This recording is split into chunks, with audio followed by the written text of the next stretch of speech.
Bismillahirrahmanirrahim. Alhamdulillah rabbil alamin. Wassalatu wassalamu ala asyrafil anbiya'i wal mursalin Sayyidina Muhammadin wa ala alihi wa sahbihi ajma'in. Alhamdulillah, para jemaah dirahmati Allah Subhanahu wa taala.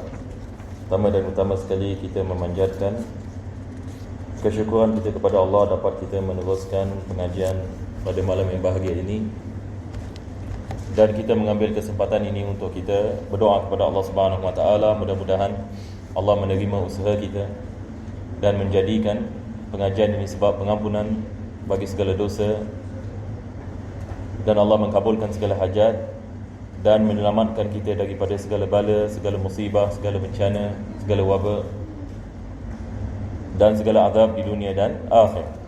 Dan mudah-mudahan Allah menghidupkan hati-hati kita dengan iman dan taqwa, dan membukakan bagi kita pintu kefahaman dalam agama, dan diberikan taufik dapat kita mengamalkan perintah-perintah Allah dan meninggalkan segala larangannya, dan mengikuti jejak langkah Nabi Muhammad SAW zahir dan batin.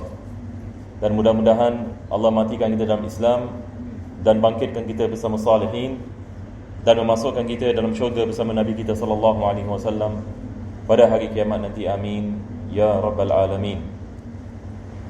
Maka insya-Allah kita akan meneruskan daripada kitab yang pertama, iaitu kitab Da'watul Tamah, yang mana Imam Al-Haddad sedang membicarakan tentang apa yang dimaksudkan dengan keduniaan dan cinta kepada dunia, dan bagaimana cinta kepada dunia dapat melalaikan seorang hamba daripada Allah Subhanahu wa taala. Mudah-mudahan Allah memberikan kepada kita keselamatan insya-Allah taala. Nah. Bismillahirrahmanirrahim. Muka surat 174. Demikianlah kelakuan beliau alaihi salatu wassalam. Beliau selalu hidup dengan kaum keluarganya kehidupan orang-orang fakir, iaitu makannya hanya kurma dengan air, dan kadang-kadang dengan roti cair yang tepungnya tidak berkaya. Ada perkara seperti mana kita perlu faham ya tentang kehidupan Nabi SAW. Dan kalau kita balik kepada kitab Syama'il Muhammadiyah, kita akan lihat para sahabat Nabi SAW, mereka mengatakan bahawasanya Nabi SAW memilih kemiskinan. Bukan maksudnya Nabi SAW yakni dia miskin dalam keadaan yang mana tidak ada harta kekayaan datang kepadanya. Nabi SAW kekayaan yang datang kepadanya dengan banyak sekali. Maksudnya kalau dia memilih untuk menjadi kaya, Gunung Uhud akan menjadi emas. Seperti mana kita tahu kisah yang masyhur, malaikat datang kepada Nabi SAW dan mengatakan, "Ya Muhammad, kalau sekiranya engkau mahu, Gunung Uhud ini akan ditukar menjadi emas, maka Nabi akan menjadi kaya dan umat Islam juga ini akan menjadi kaya." Tetapi Nabi SAW memberikan satu jawapan yang kita memerlukan hari ini untuk kita merenungkan jawapan ini. Ada pengajaran yang di sebalik ini, ada rahsia yang mendalam, yang memerlukan kita untuk kita faham kenapa dia mengatakan sedemikian. Apa yang dikatakan Nabi SAW, yakni Nabi SAW ini dia mengatakan, "Aku lebih suka satu hari dalam keadaan aku lapar, dan apabila aku lapar aku dapat bersabar dan dapat memohon kepada Allah Subhanahu wa taala, dan satu hari aku kenyang, maka aku akan bersyukur atas nikmat yang diberikan oleh Allah Subhanahu wa taala." Dalam riwayat yang lain, Nabi SAW mengatakan dia takut kalau sekiranya umatnya terjerumus dalam cinta kepada dunia yang akan menyebab mereka jauh daripada Allah Subhanahu wa taala. Jadi pengajaran yang penting daripada apa yang dikatakan oleh Nabi SAW, Nabi mengajarkan kepada kita bahayanya kalau sekiranya kita terjebak dalam cinta kepada dunia. Maksudnya kita menjadikan dunia sebab hidup kita. Ini akan menyebabkan kebinasaan bagi seorang mukmin. Apabila kita menjadikan selain Allah sebagai maksud hidup, maka ini akan menyebabkan kemusnahan di dunia dan akhirat. Yani dunia kita akan rosak, akhirat juga kita akan mendapatkan kerosakan. Maka Nabi SAW mengajarkan kepada kita kepentingan untuk kita memberikan tumpuan kepada maksud hidup. Maksud hidup kita adalah Allah Subhanahu Wa Taala. Seperti mana kita mengatakan banyak kali ya, Maksud hidup kita adalah bagaimana kita nak mendapatkan keredaan Allah Subhanahu Wa Taala dengan kita melaksanakan perintah ni dan mengikut cara Nabi Muhammad SAW. Sebab cara kita mendapatkan cinta kepada Allah seperti mana Allah mengatakan, qul in kuntum tuhibbunallah fattabi'uni yuhibbukumullah. Kalau kamu cinta kepada Allah, Allah mengatakan, maka ikutilah Nabi Muhammad sallallahu alaihi wasallam, maka Allah akan cinta kamu. Dan itu adalah kejayaan yang hakiki. Kejayaan yang hakiki adalah manusia dicintai oleh Allah. Kejayaan yang hakiki adalah apabila seseorang itu dia dicintai oleh Allah Subhanahu Wa Taala. Sebab ulama kita mengatakan beza satu orang cinta kepada Allah dan satu orang yang dicinta oleh Allah. Mana lebih besar ini maqam? Satu orang cinta kepada Allah dan lagi satu orang Allah cinta kepadanya. Maka Allah cinta kepadanya lebih besar daripada seseorang itu cinta yang ini kepada Allah Subhanahu Wa Taala. Jadi hari ini perlu untuk kita memikirkan atas maksud ini. Bagaimana kita nak mendapatkan kecintaan Allah Subhanahu Wa Taala. Jadi hari ini kita menanyakan berapa ramai yang orang Islam yang memikirkan tentang perkara ini. Kita lihat kawan-kawan kita, misalan jiran-jiran kita, apabila kita berjumpa dengan orang Islam, berapa ramai daripada umat Islam, daripada rakan-rakan kita, daripada saudara mara kita dan kawan kerja kita dan sebagainya, yang duduk dan muzakarah atas maksud ini. Bagaimana kita nak mendapatkan kebesaran ini? Bagaimana kita nak mendapatkan cinta Allah Subhanahu Wa Taala? Sebab ini adalah maksud hidup kita. Manakala keduniaan ini dia adalah wasilah. Apakah yang dimaksudkan dengan wasilah? Yakni dia adalah daripada sebab yang mana dengannya kita menggunakannya untuk mendapatkan kecintaan Allah. Maka dia adalah sebab kita mendapatkan maksud. Sebagian dari ulama kita mengatakan dia seperti kenderaan untuk sampai kepada destinasi. Kita kalau nak pergi kepada satu destinasi, kita mesti ada kenderaan. Jadi kenderaan ini bukan maksud, tetapi kenderaan ini dia adalah sebab yang mana dengannya dapat kita sampai kepada matlamat kita. Tetapi kalau kita menjadikan wasilah sebagai maksud dan maksud sebagai wasilah, maka ini adalah kerugian. Ini seperti mana Allah mengatakan, ya ayyuhalladzina amanu la tulhikum amwalukum wala auladukum an zikrillah. Wahai mereka-mereka yang beriman, janganlah kamu menjadikan harta kamu dan anak-anak kamu sebagai sesuatu yang menjauhkan kamu daripada mengingati Allah. Wa may yaf'al dzalika fa ulaika humul khasirun. Barang siapa yang melakukan sedemikian, maka mereka adalah golongan yang rugi. Jadi daripada sabda Nabi SAW kita dapat faham tentang kepentingan maksud ini. Sehingga kan yang ini Allah Subhanahu Wa Taala menyediakan gunung emas. Cuba bayangkan. Tapi Nabi SAW mengajarkan kepada kita bagaimana dia melihat keduniaan ini. Bagaimana dia mengajarkan kepada kita tentang maksud hidup kita dan akhirat. Dan apa yang penting ini dalam kehidupan ini. Dan bagaimana kita nak mendekatkan diri kepada Allah Subhanahu Wa Taala. Mudah-mudahan ini kita diberikan taufik dan hidayah. Amin ya rabbal alamin. Jadi kita lihat daripada kisah yang berlaku kepada Nabi SAW, yakni beliau hidup ini dalam keadaan dapurnya biasanya tidak berasap, walaupun yakni beliau diberikan kekayaan dan beliau memberikan segala kekayaan ini kepada orang yang memerlukan. Nah, teruskan. Begitu pula lah perjalanan para khalifahnya yang berkuasa sesudahnya, seperti Abu Bakar, Umar, Uthman dan Ali radhiyallahu anhum. Mereka sekalian tidak menolak dunia yang datang kepada mereka dan tidak pula menggunakannya untuk bersenang-senang buat nafsu syahwatnya. Kita lihat ini Khulafa Rasyidin yang datang selepas Nabi SAW, mereka faham ini maksud ini.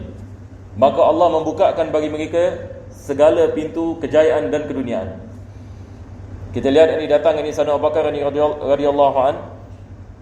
Apabila dia menjadi khalifah, ada sebagian orang murtad, kaum Arab yang tinggal di kawasan Badui. Sebahagian daripada mereka murtad, sebahagian daripada mereka tidak mau memberikan zakat. Sebahagian daripada mereka beriman kepada Musailamah al-Kadzdzab, yakni satu orang mengaku diri ini Nabi. Dalam masa yang sama kerajaan Rom sedang menunggu yakni untuk memusnahkan orang Islam di Madinah. Jadi bila dia ambil ofis yakni khilafah, dia berhadapan dengan keadaan-keadaan ini seperti ini. Maka sehingga kan ramai daripada sahabat yakni mereka dalam keadaan kekeliruan. Ini apa kita nak buat sekarang? Adakah kita nak lawan orang yang sedang murtad Adakah kita nak pergi kepada orang yang tidak membayar zakat dan untuk meminta zakat?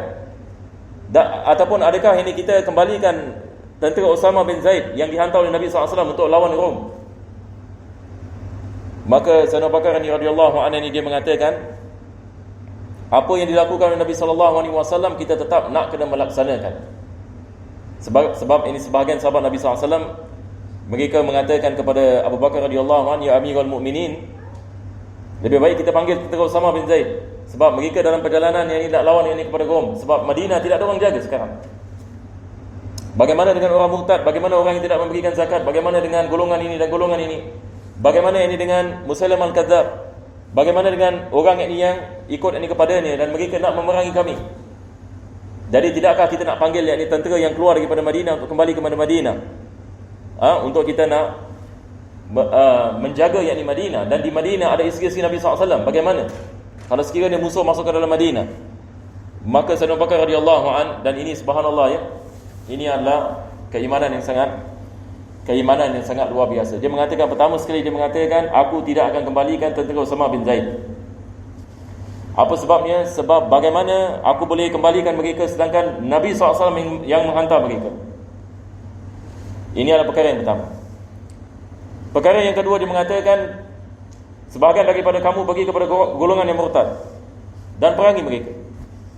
Sebahagian daripada kamu pergi kepada orang yang tidak membayar zakat dan perangi mereka dan minta mereka bayar zakat. Dan dia mengatakan, ini pepatahnya yang masyhur, dia mengatakan, kalau pada zaman Nabi SAW zakat ini unta dibayar dengan talinya, kalau sekiranya seseorang ini kalau sekiranya seorang itu membayar zakat tanpa talinya, aku akan memeranginya.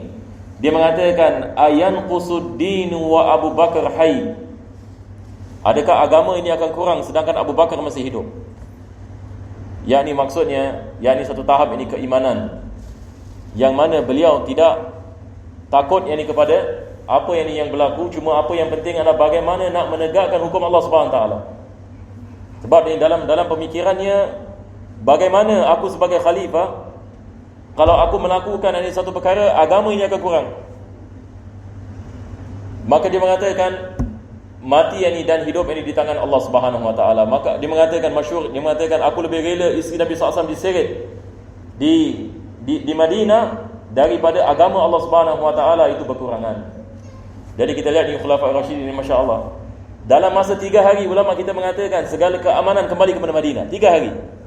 Tentera yakni Usama bin Zaid apabila nak perang kepada Rom lari dengan kuasa Allah Subhanahu wa taala. Mereka nampak tentera Usama bin Zaid tak ada di perang, mereka lari yakni kembali. Orang yakni yang tidak bayar zakat mula bayar zakat. Orang yakni yang murtad kembali yakni kepada Islam. Sehingga kan tenteranya sampai kepada Tarim. Kita kalau di Tarim ada satu tempat ini namanya Khayla. Tempat ini Khayla. Sebab ini dikenali Khayla sebab kuda-kuda sahabat Nabi SAW sampai di sana dan mereka ikat kuda mereka di sana. Cuba bayangkan, daripada Hijaz ini pergi ke Tarim, yakni untuk memastikan orang Yaman tidak yakni murtad. Dan dikatakan orang di Tarim ini tidak kembali yakni kepada kekufuran. Mereka tetap ini dengan keislaman. Ala kulli hal, ini Khulafaur Rasyidin. Sayyidina Abu Bakar radhiyallahu anhu hidup menjadi khalifah yang tidak lama. Selepas itu datang Sayyidina Umar al-Khattab. Sayyidina Umar al-Khattab ini masya-Allah, yakni misal kezuhudan. Dia Sayyidina Umar al-Khattab, dia mengatakan, selagi mana Baitul Mal tak kosong, aku tak boleh tidur malam. Baitul Mal, dia keluar yakni pada waktu malam, yakni mengangkat beras, mengangkat yakni gandum dan memberikan kepada orang miskin di Madinah. Dan tidak ada orang miskin pada zaman Sayyidina Umar al-Khattab ini, apabila dia menjadi khalifah, tidak ada orang minta sedekah. Sebab dia paling pantang sekali yakni orang Islam ini meminta yakni sedekah. Tapi maksudnya bukan dia tangkap, tetapi maksudnya dia akan memberikan orang ini sehingga kan dia tak minta sedekah lagi. Dia akan memberikan orang ini kekayaan sehingga tidak ada orang ini minta sedekah. Ini adalah zaman yakni kegemilangan yakni Islam. Kita lihat dari Khulafaur Rasyidin. Tetapi apa yang penting adalah kefahaman mereka. Mereka bukan manusia yang kerjakan dunia, tetapi dunia datang kepada mereka. Sayyidina Umar al-Khattab bajunya 12 tampal.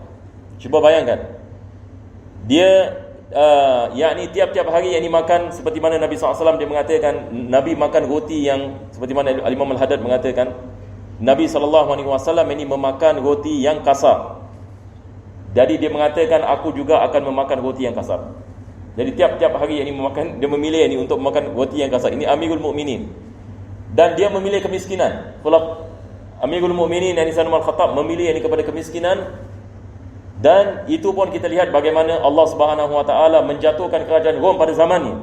Rom, sampai hari ini mereka tak tahu bagaimana kerajaan Rom yang sudah beratus tahun sudah mereka asaskan, tiba-tiba yang ini jatuh di tangan yang ini kaum Arab.